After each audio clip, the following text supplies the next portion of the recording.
Such a performance. Thank you so much, girl.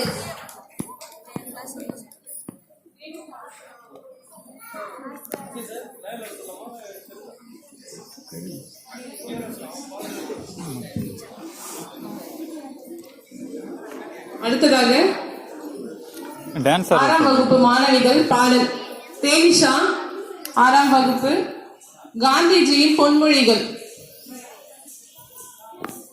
அனைவருக்கும் காலை வணக்கம். இனிய குடியரசு தின நல்வாழ்த்துக்கள். என் பெயர் சு தேனிஷா. ஆறாம் வகுப்பு. காந்தியடிகளின் பொன்மொழிகளை பற்றி சிலவற்றை கூற இருக்கிறேன். அன்பு எங்கே இருக்கிறதோ அங்கே வாழ்வு உயர்ந்திருக்கிறது. நீ என்ன செய்கிறாய் என்பது முக்கியமல்ல, நீ செய்கிறாய் என்பதுதான் முக்கியம். எல்லாவற்றுக்கும் அறம்தான் அடிப்படை.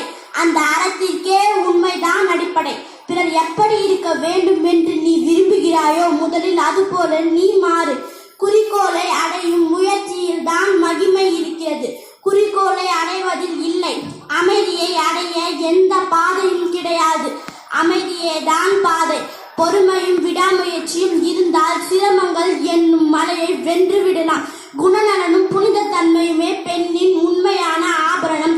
சாதுவான வழியில் உன்னால் உலகத்தையும் அசைக்க முடியும். நீங்கள் எதனை செய்தாலும் உங்கள் உள்ளத்திற்கும் உலகத்திற்கும் உண்மையாக நடந்து கொள்ளுங்கள். நன்றி. Really very useful for these words. Thank you, dear.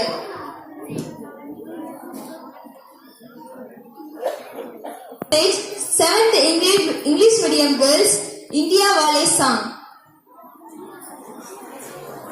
Hey Indra.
இல்ல கிளாப் பண்ண கூடவா கஷ்டமாகுது நீங்க இல்லைங்க ஹோஸ்டிங் பண்ண வரமாட்டேன்ட்டீங்க ஆனா கிளாப் கூட பண்ண மாட்டீங்களா ஏங்க நான் எல்லாரும் தான் சொல்றேன் அதுவும் அந்த பெரிய பசங்க பக்கம் சவுண்டே வரல கை வலிக்க போகுது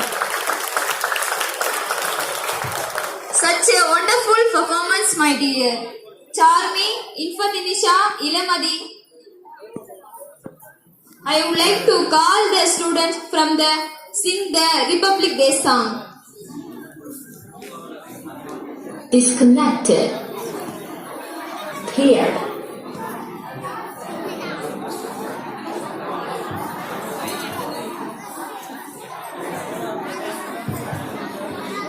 அனைவருக்கும் காலை வணக்கம். என் பெயர் மாரிஃபத்துன் நிஷா, 6ஆம் வகுப்பு. அனைவருக்கும் காலை வணக்கம். என் பெயர் இளமதி, 6ஆம் வகுப்பு. குடியரசு தின பாட்டு. ஞாபகம் வருதே, ஞாபகம் வருதே, ஞாபகம் வருதே. சுதந்திர காற்றை சுவாசிக்க செய்த தியாகிகள் எல்லாம் ஞாபகம் வருதே, ஞாபகம் வருதே. தந்தை என்றால் அண்ணல் காந்தி, மாமா என்றால் நேரு ஞாபகம், அன்பு என்றால் அன்னை தெரசா, கவிதை என்றால் பாரதிதாசன், பாரதிதாசன். ஞாபகம் வருதே, ஞாபகம் வருதே, ஞாபகம் வருதே. சுதந்திர காற்றை சுவாசிக்க செய்த தியாகிகள் எல்லாம் ஞாபகம் வருதே. Performance. ஞாபகம் நல்ல நாளுதான், குடியரசு நாளுதான். அம்பேத்கர் சட்டமும் சாசனமும் இது நாள் இதுதானே. இந்தியா உலகில் பெரிய சக்தியாய் மாறின காரணம் இதுதானே. இந்நாளுமே நல்ல குடிமக்களாக இந்நாளிலே நாம் முயல்வோம். இந்நாளுமே நல்ல குடிமக்களாக இந்நாளிலே நாம் முயல்வோம். நாம் துணையாக நம்மை காப்பாற்ற வழிகாட்டும் இந்நாளே. நாம் துணையாக காப்பாற்ற வழிகாட்டும் இந்நாளே. நாளுதான் நல்ல நாளுதான், குடியரசு நாளுதான்.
வணக்கம் வணக்கம் என வாயார பாடி அனைவரையும் வரவேற்ற மழலைகளுக்கு மிக்க நன்றி.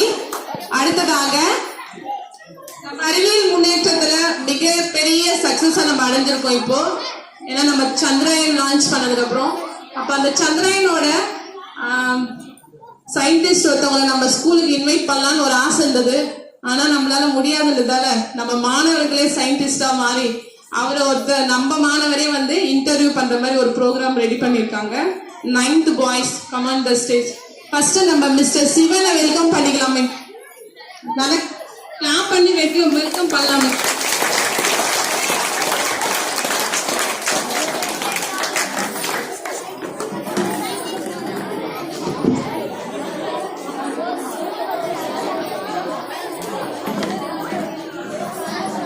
Sir please be seat. நீங்க எங்க பள்ளி பக்கத்துல ரொம்ப பெருமை. எங்கள் மாணவருக்கு நல்ல கருத்துக்களை சொல்லும்போது கேட்டுக்கொள்கிறோம்.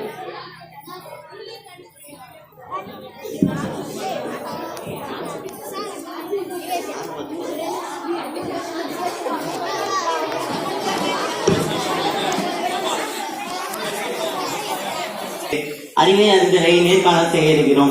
20ஆம் நூற்றாண்டில் இந்திய வானியல் அறிவியல் துறையில் தமிழர்களின் பங்கு மிக மகத்தானது. அப்துல் கலாம், மயில்சாமி, அண்ணாதுரை, வளர்மதி போன்ற வரிசையில் மற்றும் ஓர் வைரம் நமது தமிழ்நாட்டை சேர்ந்த சிவன் அவர்கள், இஸ்ரோவின் 9வது தலைவர். இந்த பதவியை ஏற்ற முதல் தமிழர் என்ற சிறப்புக்கு உரியவர். 2015ஆம் ஆண்டு விக்ரம் சாராபாய் நிறுவனத்தின் மைய இயக்குநராக இருந்து விண்வெளி ஆராய்ச்சி நிறுவனத்தின் இஸ்ரோவின் தலைவராக இருந்தார். அவரை வரவேற்று இன்று நாம் நேர்காணல் செய்வோம். ஐயா வணக்கம். வணக்கம். நலமா? நலம். தங்களுக்கு எங்கள் வாழ்த்துக்கள். தங்களின் இளமை காலம் பற்றி கூறுங்கள். நான் பிறந்த ஊர் நாகர்கோவில் பக்கம் சரக்கல் விலை என்ற கிராமம். என் அப்பா மாங்காய் வியாபாரி. என் அப்பா, நீ எவ்வளவு வேணுமானாலும் படி, ஆனால் உன் படிப்பிற்கான செலவை நீயே தான் வேலை செய்து சம்பாதிச்சுக்கணும் என்றார். அதனால் தான் நான் வேலை செய்து கொண்டே படித்தேன். கல்லூரியில் கணினி அறிவியல் என்ற படிப்பை படித்தேன். இளங்கலையில் முதலாவதாக வந்தேன். என் ஆசிரியர், நீ நன்றாக படிக்கிறாய், MIT-யில் சேர்ந்து வானூர்தி பொறியியல் என்ற துறையை எடுத்து படி என்றார். அப்பொழுதுதான் அந்த வார்த்தையை நான் கேள்விப்பட்டேன். இருந்தாலும் நம்பிக்கையோடு நுழைவுத் தேர்வு எழுதினேன். MIT-யில் சேர்ந்தேன். அதே துறையில் ME படித்து முடித்தேன். விக்ரம் சாராபாய் நிறுவனத்தின் பொறியாளர் ஆனேன். மிக கடினமான பாதைகளை கடந்து வந்தீர்கள் ஐயா, மிகச் சிறப்பு. அடுத்ததாக முக்கியமான கேள்வி. சிறிய வயதில் உங்களது கனவு என்னவாக இருந்தது ஐயா? சிறிய வயதில் என்னுடைய கனவு அதிகபட்சமாக எங்க கிராமத்தில் மேலே பறக்கும் விமானத்தில் என்றாவது ஒரு நாள் பயணிக்க வேண்டும். அந்த விமானம் எப்படி பறக்கிறது என்ற கேள்வி என்னுள் இருந்தது. அதே போல நானும் ஒன்றை செய்து பறக்க விட வேண்டும் என்பதுதான். சிறிய வயதில் இருந்து நான் நினைப்பது எதுவும் நடக்கவில்லை. என் ஆசைகள் அனைத்தும் நிராசையாகவே போய்விடும். இருந்தாலும் கேட்டதை மகிழ்ச்சியுடன் ஏற்றுக்கொள்வேன். ஆனால் இறுதியில் எல்லாம் நமக்கே என்று சொல்வது போல் எல்லாம் எனக்கு நன்றாகவே முடிந்தது. அப்படித்தான் நான் அறிவியல் வல்லுநர் ஆனேன். மிகச் சிறப்பு ஐயா. தங்களது ஆரம்பகால பணி பற்றி கூறுங்கள். இரவும் பகலும் முயற்சி செய்து ஒரு செயலினை உருவாக்கினேன். அதன் பெயர் தான் சித்தாரா. செயற்கைக்கோள் ஏவுஊர்தி பற்றிய முழு விவரங்கள் மின்னொலி முறையில் டிஜிட்டல் சேகரிக்கும். எளிதாக சொல்வதனால், ஒரு கல்லை வீசும் போது அந்த கல் எந்த திசையில், எந்த இடத்தில், எவ்வளவு அழுத்தத்தில், எவ்வளவு நேரத்தில், எவ்வளவு வேகத்தில் விழும் என்று சொல்வதுதான் சித்தாராவின் பணி. இப்பொழுது வரை நம் நாட்டில் இருந்து ஏவப்படும் அனைத்து செயற்கைக்கோள் ஏவு ஊர்தியும் சித்தாராவின் செயலினை மையமாக கொண்டுதான் விண்ணில் ஏவப்படுகின்றன. இது மிகச் சிறப்பு ஐயா. சித்தாராவின் செயலியை நீங்கள் தான் தயாரித்தீர்கள் என்பது மிக பெருமை. அடுத்ததாக முன்னாள் குடியரசுத் தலைவர் அறிவியல் அறிஞர் அப்துல் கலாம் பற்றி நீங்கள் சில கருத்துக்களை கூறுங்கள். என் அனுபவத்தில் நான் பார்த்த சிறந்த மனிதர் அப்துல் கலாம். தன்னுடன் வேலை செய்பவருக்கு தன்னால் முடிந்த உதவியை செய்வார். அப்துல் கலாம் என்னிடம் வயதில் மூத்தவர், மிக அமைதியானவர்.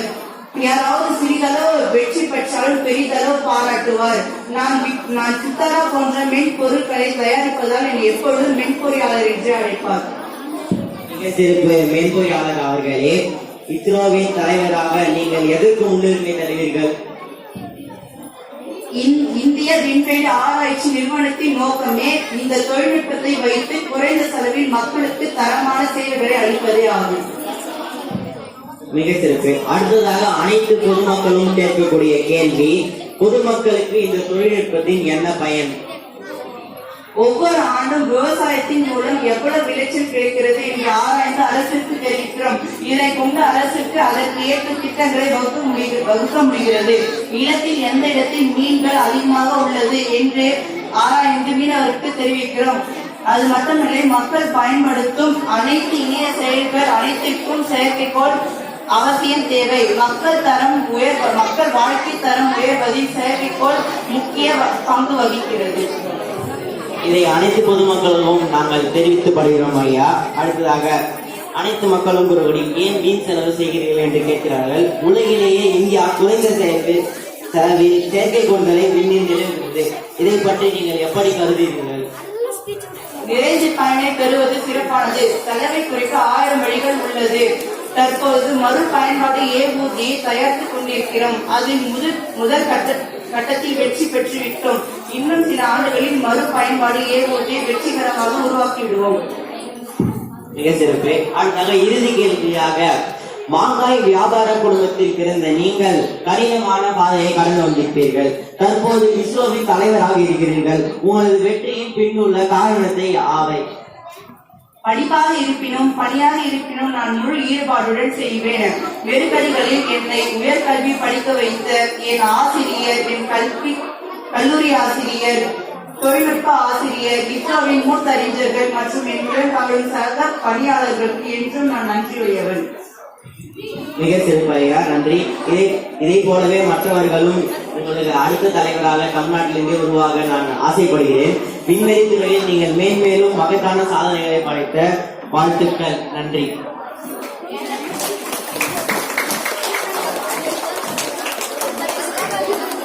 Thank you so much.